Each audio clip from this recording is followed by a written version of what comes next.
Welcome to Hood Champion Boxing and Sports. In boxing, you find a way to win, or you find a way to lose. Oh man, did I spell that wrong? I'm not gonna stop the video. I'm just gonna keep the party going. There we go. Aussie, Aussie, Aussie. Show y'all how the magic works. Because I'm human, I was typing fast. Let's get this correct. I don't mind doing the edits. So y'all can see how what happened to it. I'm not gonna stop the video. Fuck it. I'm human, and you'll just see that I'm human. Where is it? There it is. There it is. Boom! Aussie, Aussie, Aussie. Lose, lose, lose is what's gonna happen out there to Devin Haney. Let me tell you something, man. Right now, I'm just feeling obfuscated. I really am. I don't understand why in the world they have Devin going out there to Australia. And to me, the decision to have him going out there is more than likely to obfuscate people than enlighten them, because I think Devin's in a lose-lose situation. Now, I did a YouTube short talking about this, and the things that I pointed out in the YouTube short were Devin's coming off of a violent assailing by Ryan Garcia, and I'm not sure if Devin is there 100%. Punch resistance. I said I think he should be undergoing a mental evaluation to see how he's doing, because I know for a fact he's unsure of himself. I don't care that Ryan Garcia, everything happened with him in the I was about to say clomiphene. It was Osterine, right? I don't care about all that. What we know is Devin Haney got viciously beat down, and I'm sure he's doubting himself. He's got to go out there to Australia. He has to acclimate. He's got to deal with his dad's problems, from when his dad made some bad choices years ago, which obviously he's a different person now, but he's still got to go through that bull crap. He's fighting a vicious southpaw that's coming in with all the momentum. He's back in Australia where he got 2 wins against Cambosos. I can't see him coming out there getting a third one unless he knocks out Paro. Paro has a good chin. Paro will fight. You got Eddie Hearn, really, who's looking at Devin Haney and come out and said Devin Haney fought a dumb fight against Ryan Garcia. He said Devin Haney's not a draw. And he now has Shakir Stevenson, who seems to be his new Devin Haney. And then you got Devin Haney, whose dad, in my opinion, who's done an outstanding job for Devin Haney. But when things get a bit tricky in the ring, I'm not sure his dad has the depth of knowledge necessary to help Devin get through those tough moments. So, as a result, Ben Davison is someone who Devin Haney and his dad think very highly of, because he's helped them tremendously. And I don't know if Ben Davison is going to be available to help Devin for this fight. So and the other thing is Devin, he can't afford to lose. So and there's a 10-pound rehydration clause. The day of the fight, you can't come in. You can't weigh in more than 10 pounds. So for me, when I just look at all of that, I say, God damn, why go fight this guy? Why put yourself in that situation? Now, this is just me. Look, we have conversations over here. You may say, yo, Hood Champion, so what do you think he should have done? I was sitting here putting this video together, and last night, and I went to bed, and somebody left a comment, and it's amazing. I was putting a video together saying, Devin Haney, in my opinion, should fight Oscar Duarte. Ryan Garcia got in there with Duarte. Duarte gave Ryan Garcia hell, and Ryan Garcia tranquilized him. But Ryan Garcia, they didn't fight at 140. and Duarte was putting the bing bings on Ryan. But Ryan had to make a decision in that ring to find a way to win or find a way to lose. He chose to find a way to win. But there are a lot of speculation that Ryan may have been on a goddamn cocktail. Now, I don't know if that's true or not, but you can understand how someone, when they're watching Ryan Garcia and the things he's done in fights, will start thinking, I start to suspect that maybe he was on something.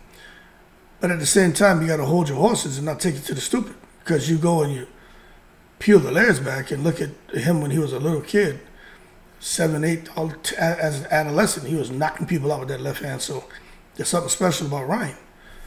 But to me, if Devin fought Duarte, I think that would have done a lot. I'm not going to say it would be an easier fight, right? Because I don't want to disrespect Duarte. But I think if he gets in there and beats a guy like Duarte, I think that would do something for his confidence and say, okay, Ryan beat him, I beat him. But at the same time, with Duarte, there's no title on the line or anything like that. That's just, to me, a confidence rebuilder, which, in my opinion, Devin Haney needs. Now,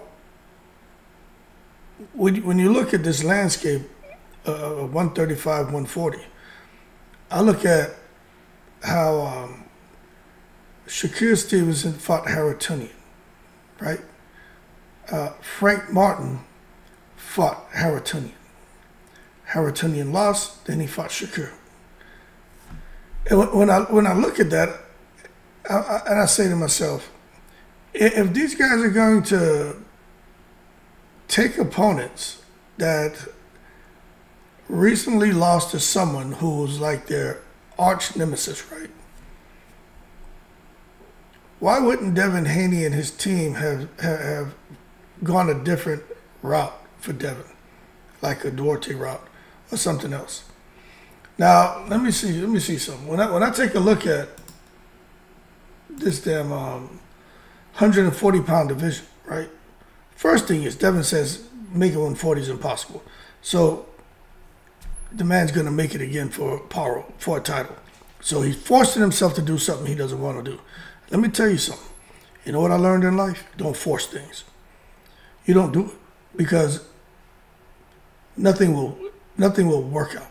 And if it's happening, then it's not going to be a smooth transition.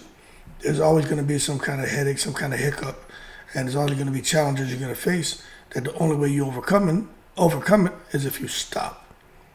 And I think with Devin Haney forcing, I think it's a forced situation.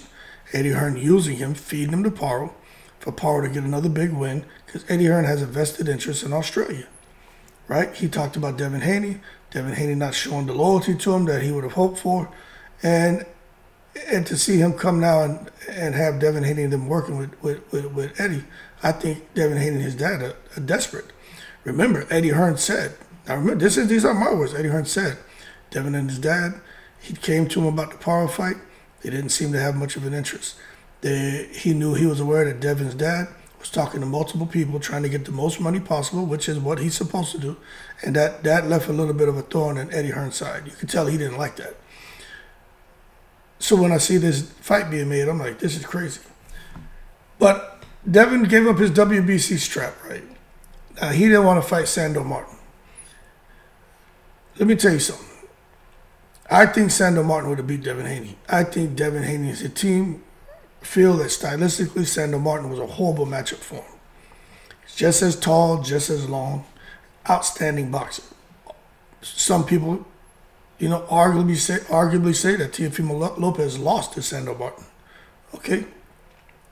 So why would Devin get in there with that guy and lose? So they're looking at fighting someone. If you look at Leon Paro, he's shorter, arms aren't as long. They feel that they can come in there and dictate the pace with the jab and just outbox him and basically do him like they did Kambosos and go snatch up an IBF strap down in Australia.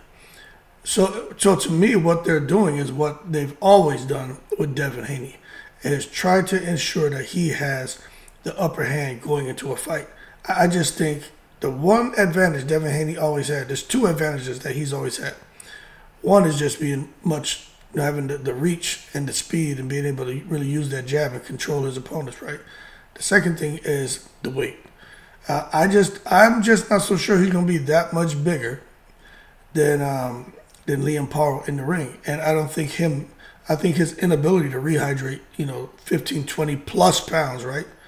I think that's also going to affect Devin Haney because at some point in the fight, I think around round 6 or 7, I think he's gonna develop low energy, especially if he has a start off in the first round and really set the pace and push it. Because Liam Paro isn't a guy who I think is just going to allow Devin to just pick him away and just chicken pack him over across 12 rounds and allow Devin to cruise to a decision.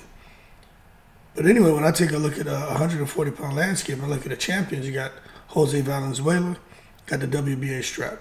The WBC is vacant. Alberto Puello and Sandro Martin is fighting for that. You got Liam Paro, who's the IBF champion. Devin's fighting him. Then you had Teofimo Lopez. I don't understand why Teofimo's not fighting these guys. Teofimo can say what he wants. I'm going to tell you what I believe. I think Teofimo is afraid of losing.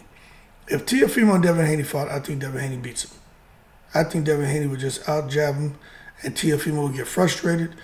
Teofimo couldn't even handle Jermaine Ortiz. He was lost in there. And Jermaine Ortiz can scrap, but Devin Haney has a little more bite to him. Devin Haney will try it. He will try to knock you out. He may not get the job done, but he will try. And I just think him against Teofimo, I think Devin beats him. Teofimo, not even thinking about Puello and Valenzuela and those guys, because if you listen to Teo, he's going to tell you they need to get on my level. They got more work to do. Those are excuses, people. Those are alibis. That's what he done went out there, man, and sprouted goddamn chicken feathers, no duck feathers. And now he's out here, man, quacking all over the place, putting duck sauce on the goddamn fried rice. But in my opinion, we talk about Devin Haney. I think he should have fought Duarte. The whole thing with the Dalton Smiths, the Gary Antoine Russells, Regis Prograis about to fight Catterall, the Kenneth Smith Jr.'s, Richardson Hitchens, all of these names, right? I understand what Devin's doing. But and maybe he gets better money this time, okay? But I just think with all of those challenges he's facing, to go out there and make this fight, he's doing something that I don't think he really has to do. Before, to go down there and fight Kambosos, we understood, hey, you're only going to get like 30% of the fight purse. You got to go down there. You got to sign a 3-fight deal with Top Rank. We get it. You had to do that. You became undisputed, okay? You had to do the rematch. You lost to Ryan, but the loss was overturned. I don't think Devin was in that bad of a position to where he had to be desperate and go out to Australia again to fight Paro. I do think this is a cherry pick that's going to go wrong. Now, I know some people are saying, oh, Devin, he's showing what it is. No easy fights. Coming back, fighting a champion. Yeah, these guys need to learn from Devin. Hey, for y'all who think that, hold your horses and stop taking it to the stupid. Devin Haney is leading the way and is leading by example on what a true champion does by going and fighting down in Australia again. That's not what it is. What Devin Haney's doing is showing you what he and his pops has always been about. Yeah, is there some greatness if he goes and he becomes a 2-time champion at 140? Yeah. But this is them looking and seeing that, stylistically and with their size and reach and everything, that this would be an easier win for Devin than, going up and fighting Sandro Martin. That's why they give up the strap. Plus, Eddie Hearn needs a good name for Liam Paro. He don't need a good name for Devin Haney. He needs a good name for Liam Paro. Paro just beat Matias. He needs somebody else. But Paro can't fight Matias, then go down and fight goddamn Josh Taylor. Like, you just don't do that. So Devin Haney's a good scrap for him. And you better believe that Eddie Hearn told Liam Paro this is a winnable fight. Ryan Garcia's already damaged him for you. Going to be a little bit of Aussie barbecue going on down there. And Devin's going to be the goddamn meat on the grill. They're gonna be eating American. They say Americans want to eat Italian, want to eat Chinese. Americans want to go out and eat Mediterranean. Them Australians gonna be eating American. They're gonna be eating barbecue Devin. Anyway, y'all keep cool. Aussie. Lose. And I don't like that. I don't like that. I think Devin should have fought Duarte or something else. Just not goddamn Liam Paro. When Liam Paro was about to fight Matias, I told people, I understand Matias being the favorite, but I think Paro gonna beat him. And they were like, oh man, that's what you're saying is big, man, you know. I'm like, no, I'm telling y'all, Liam Paro can fight. I wouldn't be surprised if he beats him. So I think he's gonna beat him. I said, but I understand Matias being the favorite. He wouldn't beat him.